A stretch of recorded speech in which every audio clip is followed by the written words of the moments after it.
네, 안녕하세요. 안녕하세요. 안녕하세요. 오늘은 김유정 문학촌에서 김유정 작가에 대해서 대학생들은 어떻게 생각하고 있는지에 대해서 이야기를 들어보고자 합니다. 우선 각자 소개 좀 부탁드릴까요? 여기서부터 하시죠. 네. 저는 이제 20학번 사회학과가 본전공인데 네. 국문학과를 복수전공으로 공부하고 있던 정이슬입니다. 네, 안녕하세요. 저는 국어국문학과 21학번에 네. 심리학과를 복수전공으로 하고 있는 이인준이라고 합니다. 네, 반갑습니다. 네. 안녕하세요. 20학번 유인아입니다. 네, 반갑습니다. 저는 참고로 소설을 쓰고 있는 이현준입니다. 여러분 여기 김유정 문학촌 오늘 처음이세요? 아니면 그 이전에 와본 적 있으세요? 저는 중고등학교 때 가족들하고 방문한 적도 있었고 네네. 그 외에는 딱히 방문한 적은 없는 것 같네요. 저는 초등학교에서 현장 체험학습 개념으로 몇 번 왔던 것 이후로는 처음인 네네. 것 같아요. 그래요? 네. 저도 이제 중학교에서 견학 때문에 한 번 왔던 기억이 있는 것 같아요. 김유정 문학촌에서 그동안 학생들 대상으로 문학촌 그 행사 기간에 굉장히 많은 행사를 했었거든요. 그래서 제 춘천이 고향인 친구들은 문학촌에서 글짓기 대회도 하고 여러 가지 행사에 참여했던 그런 기억들을 많이 가지고 있더라고요. 그래서 그런 기억들이 청년이 돼서도 김유정에 대한 관심을 불러일으키고 있는데 사실은 이제 학창 시절에 김유정 소설 한 번쯤은 다 보셨잖아요. 네. 제 기억으로도 93년인가 93년, 99년에 봄봄이랑 동백꽃이 국정교과서에 실렸고 그 이후로는 아주 자주 이제 작품들이 실리고 있는데 실제로 만무방이랑 떡이라는 작품은 수능에도 나오기도 하는 작품인데 여러분이 생각하기에 왜 이 김유정의 소설들이 그 숱한 작가들 사이에서 교과서에 자주 실린다고 생각하세요? 김유정 소설은 학생들이 읽기에 어렵지 않으면서 재미있기도 하고 그 당시 시대상을 잘 알려준다고 생각을 해요. 그 당시 사람들이 어떻게 살아가는지를 자연스럽게 배우면서 역사적 현실에 대한 걸 잘 배우게 된 것 같습니다. 사실 김유정 작가의 작품이 실제로는 자기의 경험담을 위주로 하다 보니까 더 친근하게 와닿았을 것 같아요.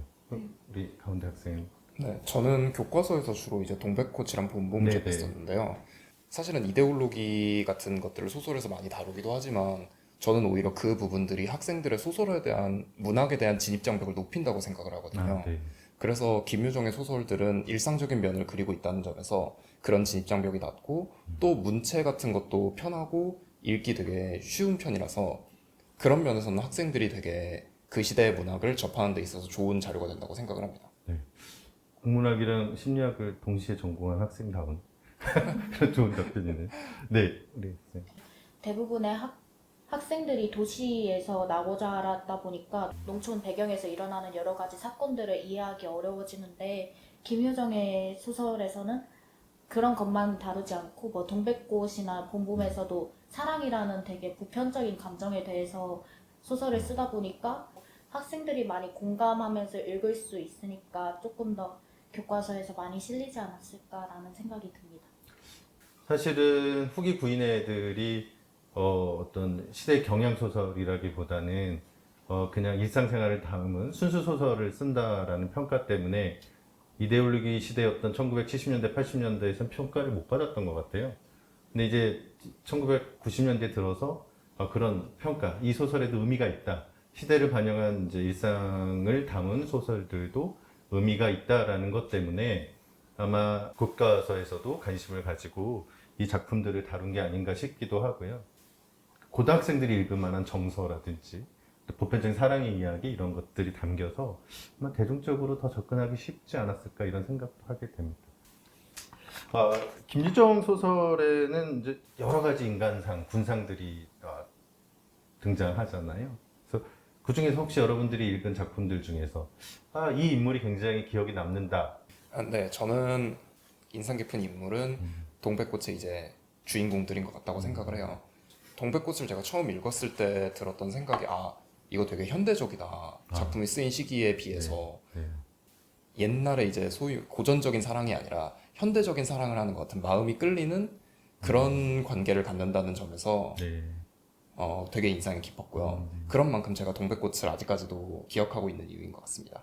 아마 고등학교 때 읽었다면 더 이 사랑 이야기가 설레는 일이고 내 삶에 대해서 좀 비교하고 유사하다는 생각을 많이 할 것 같아요. 저는 사실 개인적으로는 김유정의 소설이 보통 31편이라고 구분 짓는다면 딱 거의 절반 가까이가 이 농촌 배경이고요. 16편 정도는 이제 소설이 도시 배경이에요.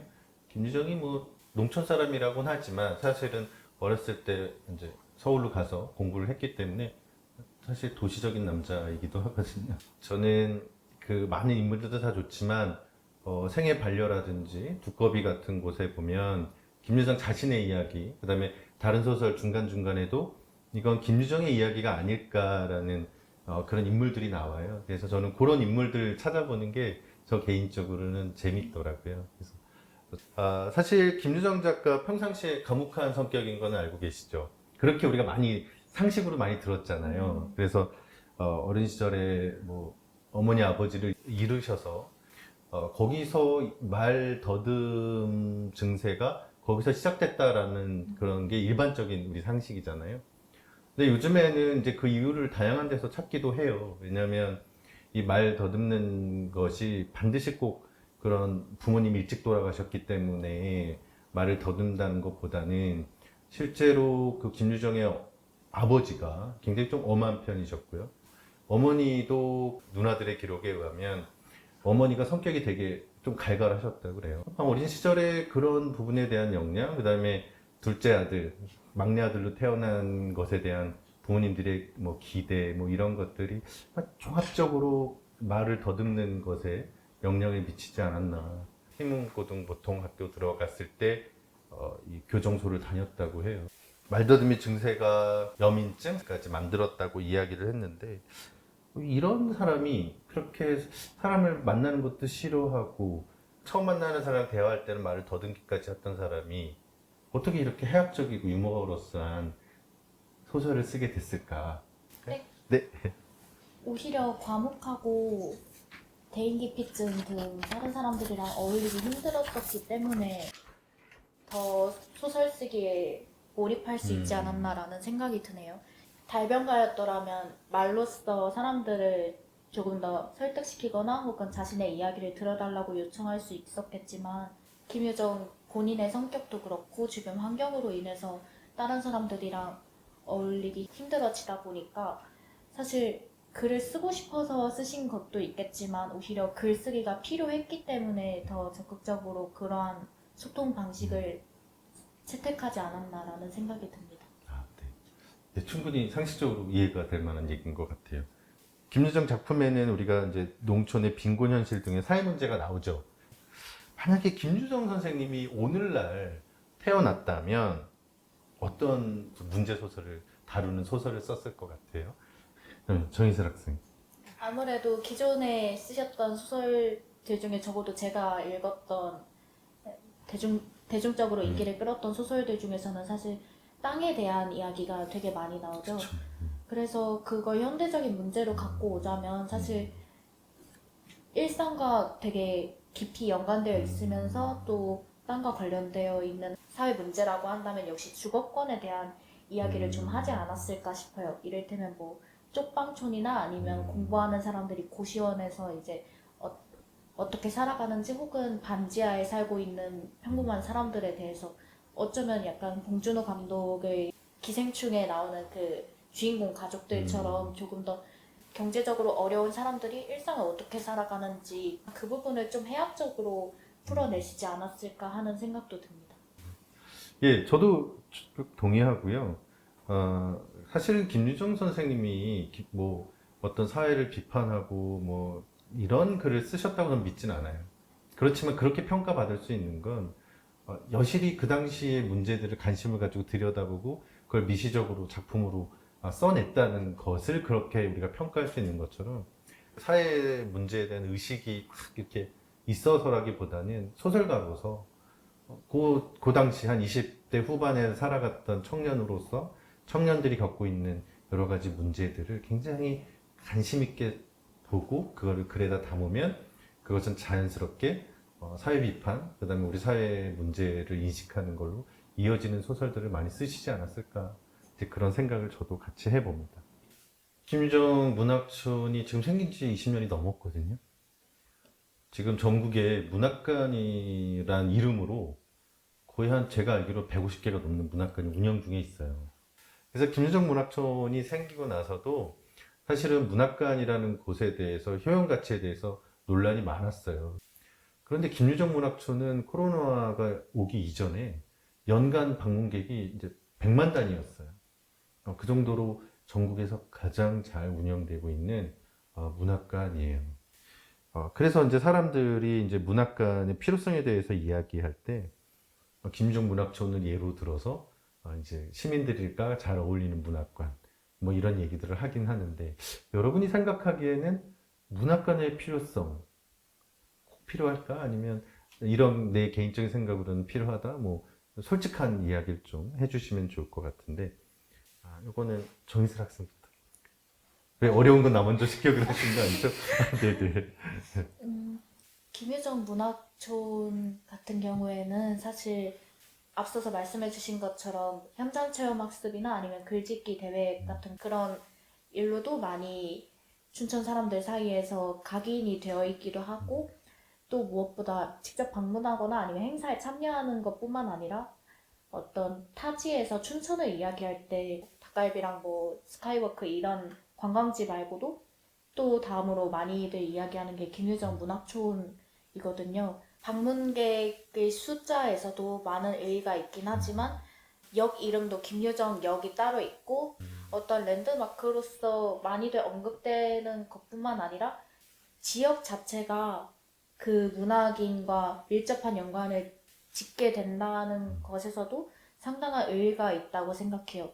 또 그렇게 문학촌을 만듦으로써, 그리고 많은 사람들이 언급하거나 혹은 이러한 지역도 있대라고 가볍게 말하고 넘어감으로써 김유정 씨라는 그 문학인 자체도 오래오래 사람들 사이에서 잊혀지지 않고 기억될 수 있도록 한다는 점에서도 많은 역할을 이미 하고 있지 않나라는 생각이 듭니다. 네, 잘해주셨어요. 그다음에 이인준 학생 얘기 들어볼까요? 사실 저도 약간 여기에 많이 방문해본 경험도 그렇게 많지 않고, 그래가지고 저도 가끔 문학관이 굳이 필요한가라는 고민을 많이 했었어요. 왜냐면 문화 공간, 시민 공간 뭐 그런 것은 많이 있잖아요. 그런데 굳이 문학관이 그 역할까지 담당해야 하는가라는 생각도 했지만, 어쨌든 문학관의 가장 큰 효용성은 그 문학관에서 다루는 작가에 대해서 가장 객관적인 정보를 다루고 있다는 점이 가장 저는 문학관이 가지는 효용성이라고 생각을 해요. 아까 사실 저도 김유정에 대해서는 동백꽃, 봄봄 하고 그 외에 무슨 작품이 있는지는 뭔가 약간 떠올리기 힘들고 뭔가 대답하기 힘들면, 김유정에 대해 알고 싶으면 김유정 문학촌에 가면 된다라는 공식이 딱 나오다 보니까요. 그런 면에서의 가장 효용성이 있다고 생각을 해요. 감사합니다.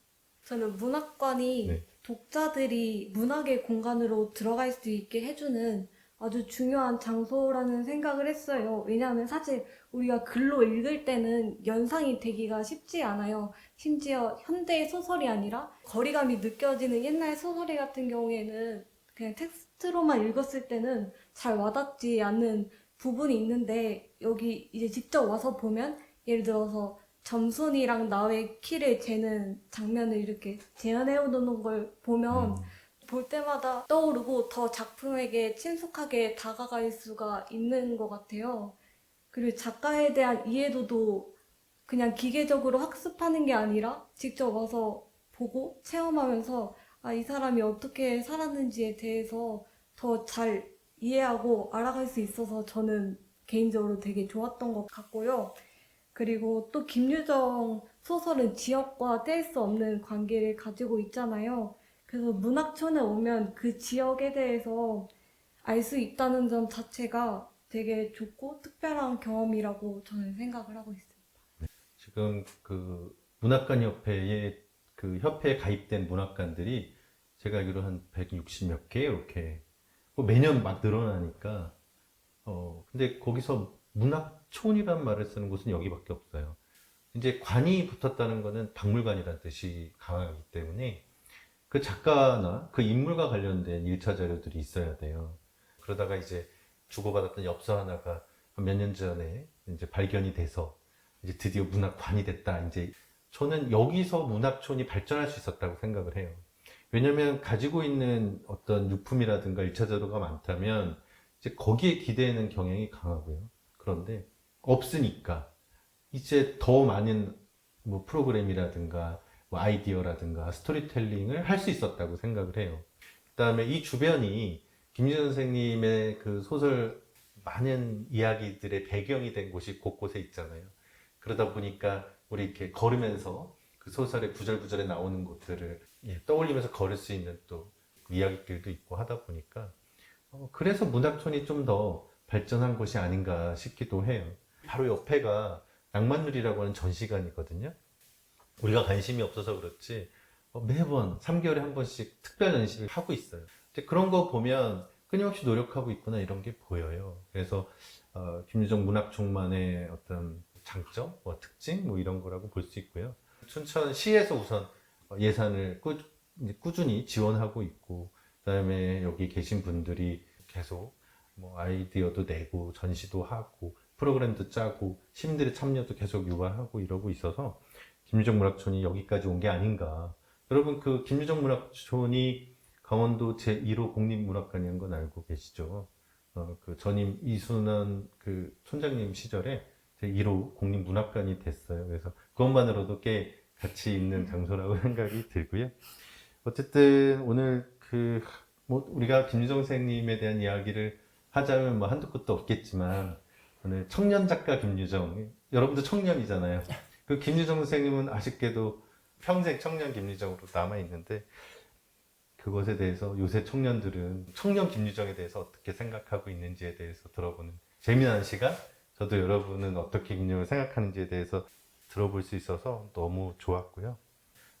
이제 김유정 문학촌에 오늘 이런 대학생들과 저와의 대화를 통해서 김유정 문학촌에 대해서 이제 좀 많은 지식도 얻으셨을 테고 관심도 좀 생기셨을 것 같아요. 그래서 김유정 문학촌이 코로나 이전보다도 더 활성화될 수 있게 이제 춘천 시민뿐만 아니라 이 유튜브 영상을 보시는 많은 분들도 김유정 문학촌에 오시면 생각한 것 이상의 것을 경험하실 수 있거든요. 그래서 많이들 좀 와주셨으면 하고 생각하고요. 아마 또 오시면 오늘 이제 나왔던 얘기들이 단편적인 어떤 편린들을 좀 펼쳐볼 수 있는 흥미로운 얘기들을 많이 보실 수 있거든요. 뭐 예를 들어서 뽀뽀라는 단어를 김유정 선생님이 최초로 글에서 활자화시킨 분이라는 그런 재미난 이야기를 비롯해서 많은 이야기들을 보고 경험하실 수 있으니까 많이들 와주셨으면 좋을 것 같고요. 참고로 이제 저희가 매년 3월 29일 김유정 선생님 기일이 되면 이제 추모제도 하고요. 또 여러 가지 행사를 하고 있습니다. 그래서 많이들 와주시고 그러면 너무 좋지 않을까 이런 개인적인 생각을 가지고 있습니다. 저는 소설 쓰는 이현준이었고요.